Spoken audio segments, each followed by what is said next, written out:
Hello friends, my name is Krishnendu प्रमाणिक। हमारे इस यूट्यूब चैनल में आपका स्वागत है। तो फ्रेंड्स, सबसे पहले आप सभी लोगों को हैप्पी क्रिसमस डे। तो फ्रेंड्स, आज की दिन भी बहुत खास है और आज की वीडियो भी थोड़ा खास होने वाला है। तो फ्रेंड्स, आज की इस वीडियो में मैं सेंटा क्लॉस और क्रिसमस ट्री बना के आप लोगों को दिखाने वाला हूँ। तो फ्रेंड्स, आप भी इसको घर पे बना के आपके घर के कोई छोटा बच्चा को गिफ्ट करोगे तो वो बहुत ज़्यादा हैप्पी होगा। तो फ्रेंड्स, आप लोग जरूर से घर पे बनाने का ट्राई करना। तो फ्रेंड्स, वीडियो को शुरू करने से पहले जो लोग चैनल पे नए हो तो जल्दी से जल्दी चैनल को सब्सक्राइब कर लो और उसी के साथ साथ बेल नोटिफिकेशन को भी ऑल पे कर दो, क्योंकि मैं जब भी कोई वीडियो छोड़ू तो उसका नोटिफिकेशन सबसे पहले आपके पास पहुंचे।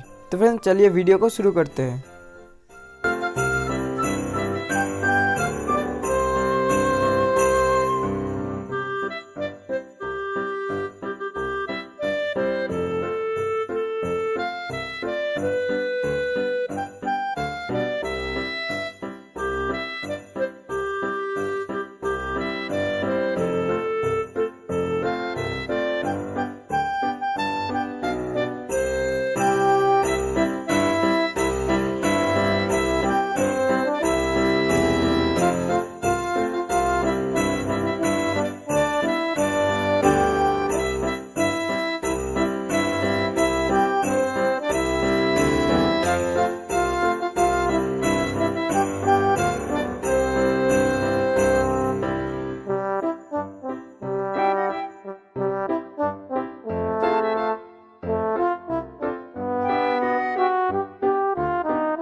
तो फ्रेंड्स वीडियो पसंद आए तो लाइक करना और अपने दोस्तों को भी शेयर कर देना। और फ्रेंड्स सांता क्लॉज का मेकिंग का वीडियो पार्ट 2 में आने वाला है, तो आप लोग ज़रूर से उस वीडियो को देखना। तो फ्रेंड्स फिर से मिलेंगे नेक्स्ट वीडियो पर, तो तब तक के लिए बाय बाय।